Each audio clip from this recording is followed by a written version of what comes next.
नमस्कार दोस्तों।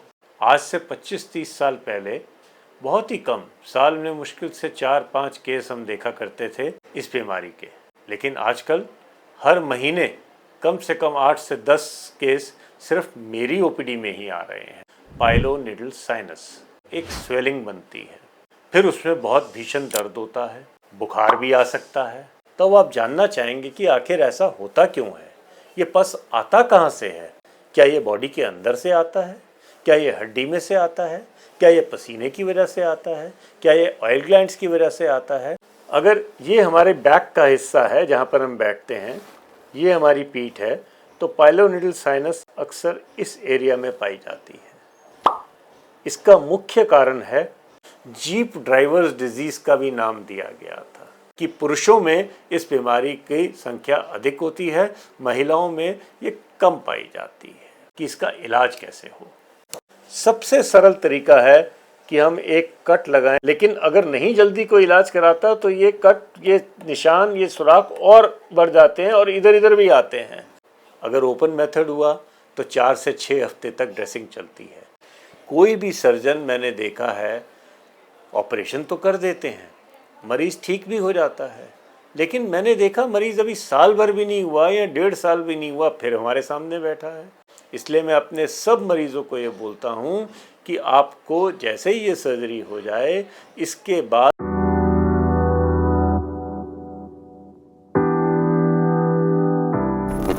नमस्कार दोस्तों, आज मैं फिर आपके सामने हूँ एक और नई बीमारी का जिक्र करने के लिए, जो कि बहुत ही कॉमन है आजकल, लेकिन ऐसा था नहीं। आज से 25-30 साल पहले बहुत ही कम, साल में मुश्किल से 4-5 केस हम देखा करते थे इस बीमारी के। लेकिन आजकल हर महीने कम से कम 8 से 10 केस सिर्फ मेरी ओपीडी में ही आ रहे हैं। तो आप सोचिए कितने सर्जन हैं और इस केस के कितने मरीज़ होंगे। नाम है बीमारी का पाइलोनेडल साइनस। चौंक गए ना? It sounded like Greek. हाँ, इसका नाम पाइलोनेडल साइनस है। इस बीमारी में ऐसा होता है कि पीठ के नीचे के हिस्से में, जहाँ पर पीठ टेल बोन का हिस्सा कहा जाता है, वहाँ पर एक स्वेलिंग बनती है। फिर उसमें बहुत भीषण दर्द होता है, बुखार भी आ सकता है और थोड़े दिनों के बाद, मतलब 2 या 3 दिन के बाद, उसमें छोटे छोटे ओपनिंग बनते हैं और वहाँ से पस बाहर आता है। पस के बाहर आते ही मरीज़ के सिम्टम्स में आराम आ जाता है, उसका दर्द कम हो जाता है और कई बार ऐसा होता है कि सारा पस बह जाता है और पेशेंट अपने आप को बिल्कुल ठीक समझने लगता है, लेकिन वो ठीक होता नहीं है। कुछ हफ्ते बीतने के बाद, हो सकता है कुछ महीने बीतने के बाद, ये साइकिल दोबारा आती है और अब की बारी पस पहले से ज़्यादा भीषण होता है और वो फिर से फटता है और एक बहुत बड़े एरिया को ख़राब करता है। इसी तरह ये साइकिल चलती रहती है जब तक कि इसका इलाज ना किया जाए। तो आप जानना चाहेंगे कि आखिर ऐसा होता क्यों है, ये पस आता कहाँ से है? क्या ये बॉडी के अंदर से आता है? क्या ये हड्डी में से आता है? क्या ये पसीने की वजह से आता है? क्या ये ऑयल ग्लैंड्स की वजह से आता है? पर ऐसा क्यों होता है, मैं आपको बताऊंगा इसके बारे में। अगर ये हमारे बैक का हिस्सा है जहाँ पर हम बैठते हैं, ये हमारी पीठ है, तो पाइलोनेडल साइनस अक्सर इस एरिया में पाई जाती है। इसका मुख्य कारण है बाल। जी हाँ, आप हैरान होंगे कि बाल कैसे कारण हो सकता है। इसका मुख्य कारण है बाल। जिन व्यक्तियों के शरीर में बाल अधिक होते हैं और बाल अधिक मोटे और चुभने वाले होते हैं, उनको ये बीमारी अक्सर मिल लगती है, क्योंकि आजकल मोस्टली काम लोगों के 8-8, 10-10 घंटे बैठने का है। जो छोटे छोटे बाल यहाँ से टूटते हैं, यहाँ से टूटते हैं, वो पिन की तरह स्किन के अंदर घुस जाते हैं और जब वो पिन की तरह स्किन के अंदर कई सालों तक घुसते रहते हैं, फिर अल्टीमेटली बॉडी के अंदर वहाँ पस बनता है और उसको बॉडी बाहर फेंकने की कोशिश करती है, क्योंकि ये बाल डाइजेस्ट नहीं कर पाती, इस बाल को डिस्ट्रॉय नहीं कर पाती हमारी बॉडी। इसलिए ये पाइलोनेडल साइनस बनता है। पहले जैसा मैंने जिक्र किया, बहुत कम इसलिए बनता था कि अक्सर ये बीमारी ड्राइवर लोगों में पाई जाती थी, क्योंकि 10-10, 12-12 घंटे बैठ के काम करने की जो आदत थी सिर्फ उन्हीं में थी।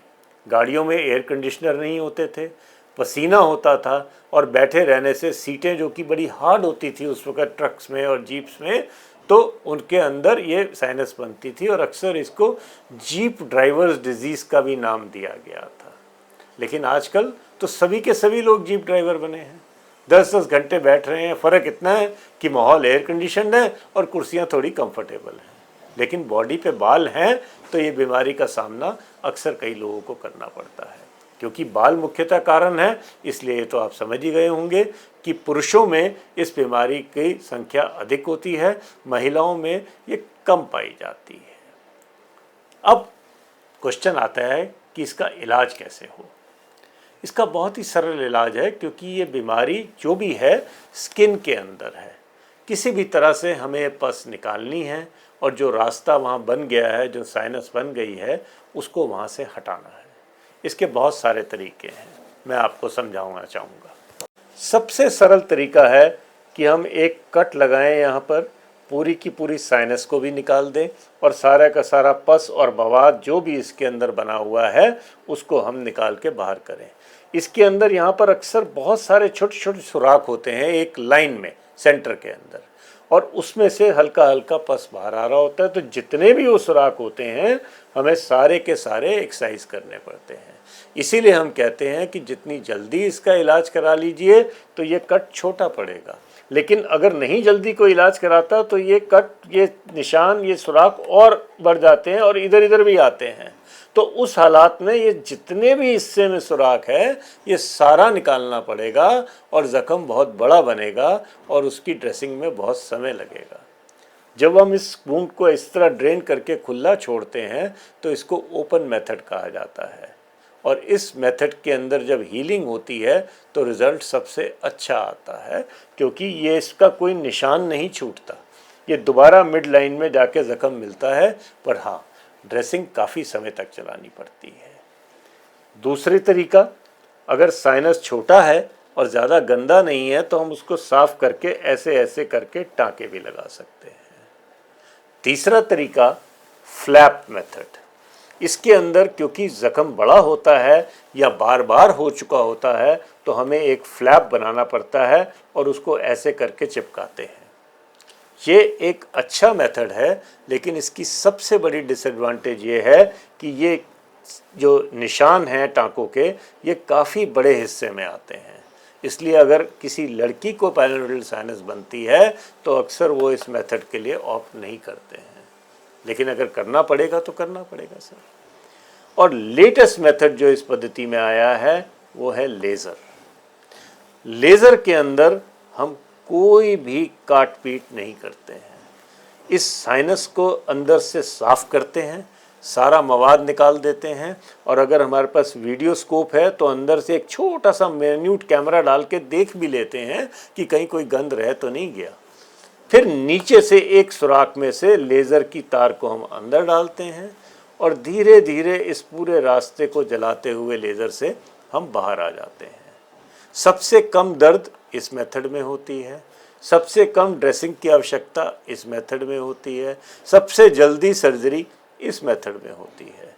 लेकिन एक बात याद रखिए, क्योंकि हम इस साइनस को निकाल नहीं रहे तो रिकरेंस या दोबारा होने का चांस भी थोड़ा सा इसी मेथड में ज़्यादा होता है। वापस आते हैं हम बात करने की। अब हमने पाइलोनेडल साइनस की सर्जरी करा ली, अगर ओपन मेथड हुआ तो 4 से 6 हफ्ते तक ड्रेसिंग चलती है, लेकिन ये ड्रेसिंग आपको सिर्फ पहले 1 हफ्ते में ही ज़्यादा परेशान करती है।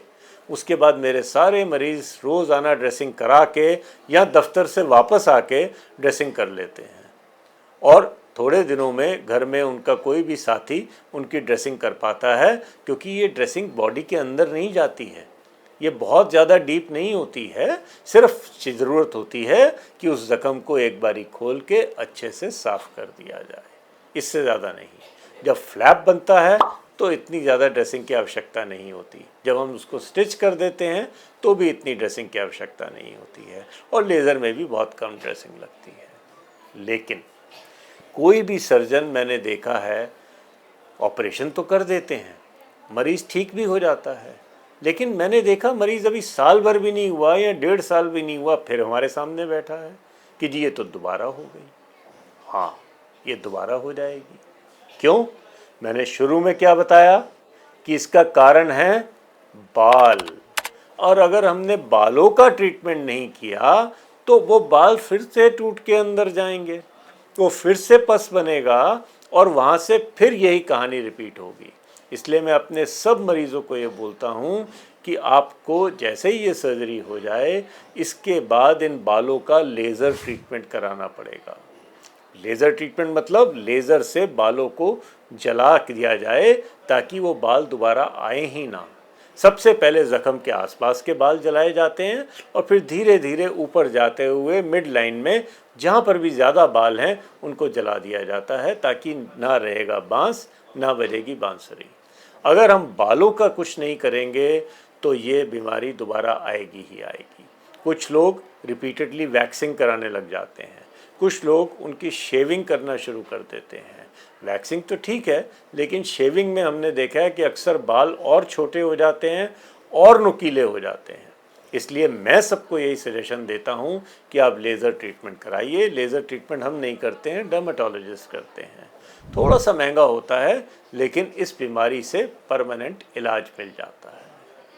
ये इन शॉर्ट में मैंने आपको बताने की कोशिश करी कि पाइलोनेडल साइनस क्या होता है और इसका इलाज कैसा है। लेकिन तब भी अगर इसका इलाज टाइम से ना किया जाए तो ज़ख्म बहुत ज़्यादा बढ़ जाता है। फिर इतना बड़ा ज़ख्म हो जाता है कि वहाँ पर हमें प्लास्टिक सर्जन्स की मदद लेके एक पूरा फ्लैप बनाना पड़ता है और एक माइनर सर्जरी एक मेजर सर्जरी में तब्दील हो जाती है। तो समय रहते अपने डॉक्टर से संपर्क करिए, घबराइए नहीं। कोई कैंसर नहीं है, कोई जानलेवा बीमारी नहीं है, सिर्फ इरिटेटिंग बीमारी है। इलाज बहुत सरल है, बहुत सफल है और किस तरह से करना है ये आपका सर्जन डिसाइड करेगा। धन्यवाद दोस्तों।